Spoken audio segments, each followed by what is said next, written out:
ঢাকা চট্টগ্রাম মহাসড়কে এআই প্রযুক্তির auto fine সিস্টেমের মাধ্যমে চাঁদাবাজি বন্ধ হবে বলে জানিয়েছেন স্বরাষ্ট্রমন্ত্রী সালাউদ্দিন আহমদ।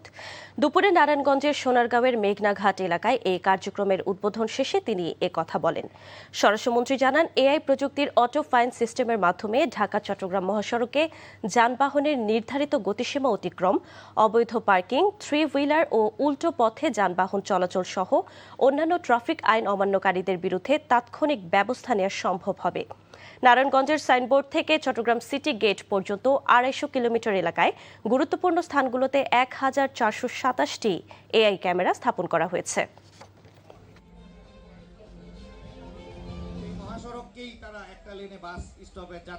মহাসড়কে যে চাঁদাবাজি হয় সেটা মালিক পক্ষ থেকে হোক, শ্রমিক ফেডারেশনের পক্ষ থেকে হোক বা পুলিশের পক্ষ থেকে হোক, সবকিছু ক্যামেরায় যেহেতু রেকর্ডেড থাকবে, আশা করি এই প্রবণতাটা কমবে এবং আমি বিশ্বাস করি জনগণের সহযোগিতায় আমরা মহাসড়কে চাঁদাবাজি বন্ধ করতে পারব।